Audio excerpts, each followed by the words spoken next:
햇살 가득한 여름, 오늘도 하나님 말씀 안에서 평안과 기쁨이 가득하시길 바랍니다. 안녕하세요. 8월 4일 화요일 매일 말씀 묵상 시작하겠습니다. 오늘 함께 보실 말씀은 에스겔 35장 1절에서 4절까지 말씀입니다. 또 여호와의 말씀이 내게 임하여 이르시되 인자야 내 얼굴을 세일산으로 향하고 그에게 예언하여 이르기를 주 여호와께서 이같이 말씀하시되 세일산아 내가 너를 대적하여 내 손을 내 위에 펴서 내가 황무지와 공포의 대상이 되게 할지라. 내가 내 성읍들을 무너뜨리며 내가 황폐하게 되리니 네가 나를 여호와인 줄을 알리라. 아멘. 오늘 본문에서 하나님께서는 에스겔 선지자에게 에돔을 향해 전하라 라고 말씀해 주십니다. 2절에 이렇게 말씀하세요. 인자야 내 얼굴을 세일산으로 향하고 그에게 예언하여. 세일산은 에돔 민족이 살았던 산악 지역이었습니다. 그러므로 에돔 전체를 향하여 하나님의 심판을 선포하라는 뜻이었습니다. 에돔은 그냥 여느 다른 이방 민족과는 달랐습니다. 왜냐하면 그들은 에서의 후손이기 때문입니다. 에돔은 에서의 후손이고 이스라엘은 에서의 동생인 야곱의 후손입니다. 그 두 민족은 같은 조상에게서 나온 형제 민족입니다. 그러나 오랜 시간 지나오면서 에돔은 이스라엘을 대적했습니다. 이스라엘이 출애굽한 뒤에 약속의 땅으로 들어가려고 할 때 길을 열어주지 않았습니다. 그리고 예루살렘이 바벨론에 멸망당할 때는 이스라엘 몰락을 기뻐하며 그 약탈에 가담했습니다. 에스겔 선지자와 같은 시기에 활동했던 오바다 선지자가 기록한 오바다서에 보면은 형제를 저버린 그들을 향해 그 에돔을 향해 심판의 메시지를 기록하고 있습니다. 이처럼 형제의 고통을 기뻐하고 오히려 조장하고 방관했던 그들의 죄를 하나님이 물으시는 겁니다. 3절에 이렇게 말씀하십니다. 세일산아 내가 너를 대적하여 내 손을 내 위에 펴서 네가 황무지와 공포의 대상이 되게 할지라. 하나님께서 직접 내가 너를 대적하겠다라는 이유가 무엇일까요? 왜 그렇게 말씀하시는 걸까요? 하나님의 백성의 고난을 기뻐했고 그들의 기업을 빼앗으려 했기 때문입니다. 포인트는 하나님의 백성이죠. 그러니까 이스라엘 백성들은 지금 죄로 인해서 징계를 받고 있지만 하나님은 언약을 버리시지 않으셨다라는 겁니다. 부모가 자녀를 훈계한다라고 해서 자녀를 버린 것이 아닌 것처럼 하나님께서는 이스라엘을 낮추셨지만 그들을 자기 백성에게서 끊어버리신 것이 아니었다라는 것입니다. 그래서 하나님은 자신의 백성을 대적하는 이들을 대적하십니다. 10절 말씀을 보면은 이 두 민족과 두 땅은 다 내 것이며 내 기업이 되리라 라고 말씀합니다. 에돔이 이렇게 생각한 것입니다. 북이스라엘과 남한국 유다가 모두 무너지자 이렇게 생각했던 것이죠. 이제 저 땅들은 우리의 것이다. 그러나 10절 하반절에 보면 이렇게 말씀하십니다.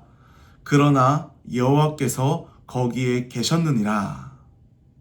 성전은 무너졌고 예루살렘은 황폐해졌습니다. 백성들은 포로로 끌려갔습니다. 그러나 하나님은 떠나지 않으셨습니다. 그 땅의 주인은 여전히 하나님이셨고 이스라엘은 여전히 하나님의 백성이었습니다. 에돔은 이스라엘의 멸망을 기뻐하고 조롱했지만 하나님은 그곳에 함께 하시면서 모두 듣고 계셨다라는 것입니다.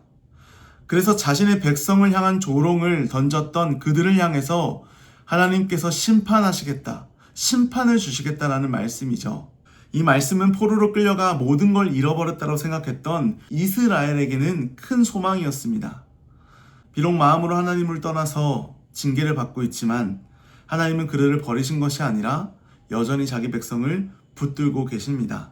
마치 모든 걸 탕진하고 돌아온 그 둘째 아들을 아버지가 먼저 달려가 품어주었던 것처럼요. 하나님은 언약 백성을 끝까지 포기하지 않으신다라는 것을 보여주십니다. 여러분, 이 말씀은 우리에게도 큰 위로가 됩니다. 우리 삶이 때로는 무너질 때가 있죠. 흔들릴 때가 있습니다. 그래서 하나님께서 나를 떠나신 것 같을 때가 있습니다. 그게 내 잘못과 내 선택으로 인한 것이라면 더더욱 그렇게 느낍니다. 하지만 하나님께서는 거기에 여전히 계십니다. 우리가 주님을 느끼지 못한 순간에도 주님은 여전히 자녀된 우리를 붙들고 계십니다. 기억하시길 바랍니다. 하나님께서는 우리가 의로워서가 아니라 언약의 신실한 분이시기 때문에 한 번 맺은 언약은 끝까지 지키십니다. 우리를 버리지 않으신다라는 것이죠. 나는 너희의 아버지가 되고 너희는 나의 자녀가 되리라 라고 했던 그 언약 때문에요. 로마서 5장 10절에 우리가 원수 되었을 때 그의 아들의 죽으심으로 말미암아 하나님과 화목하게 되었은즉, 그러니까 우리는 그리스도 예수 안에서 하나님과 화목하게 되었습니다. 주님의 그 희생으로 말미암아 우리는 주님의 자녀가 되었습니다. 그분의 자녀가 되는 권세를 얻었습니다. 그렇기 때문에 그리스도 안에 있는 사람은 넘어질 수는 있어도 버림받지 않습니다. 징계를 받을 수 있어도 다시 원수의 자리로 가지 않습니다. 그러므로 우리에게 무엇이 소망이겠습니까? 무너진 삶의 자리에 있을지라도 주님을 통해서 우리는 소망을 얻을 수 있고 주님을 바라보며 소망을 다시금 회복할 수가 있습니다. 하나님께서는 그렇게 자기 백성을 삼키려는 원수와 같은 이들을 대적하십니다. 여러분, 우리의 애돔은 무엇인가요? 나의 실패를 기뻐하고 조롱하고 계속해서 공격해오는 것은 무엇일까요? 어쩌면 애돔이 내 안에 있는지도 모릅니다. 내면에서 들려오는 소리들, 너는 끝이야. 이것밖에 안 되는 인간이야. 다시 일어날 수 없어. 우리를 조롱하고 정죄하고 하나님으로부터 멀어지게 만드는 소리, 그것이 어쩌면 우리를 대적하는 애돔일 수가 있습니다. 그런데 하나님은 자기 백성을 삼키려는 그 소리를 가만두지 않으십니다. 우리에게 반드시 말씀해 주십니다. 시편 42편 5절에 이렇게 시편 기자는 고백하죠. 내 영혼아, 네가 어찌하여 낙심하며 어찌하여 내 속에 불안해하는가? 너는 하나님께 소망을 두라. 그가 나타나 도우심으로 말미암아 내가 여전히 찬송하리로다. 아멘. 하나님의 사랑과 신실하심은 그 어떤 소리보다 더 크고 그 어떤 대적보다도 더 강력합니다. 여러분, 주님을 신뢰하시길 바랍니다.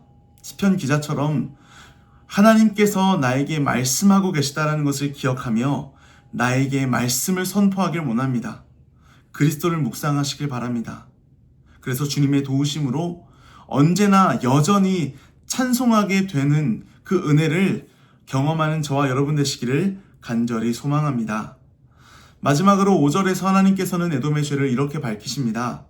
네가 옛날부터 한을 품고 이스라엘 족속의 환난 때 칼의 위력에 그들을 넘겼도다. 그러니까 옛날부터 한을 품었다라는 것은요, 잠시 화가 났다라는 뜻이 아니라 오랜 세월 동안 에돔은 이스라엘을 향해서 미움과 적대감을 마음속에 간직해 왔다라는 뜻입니다.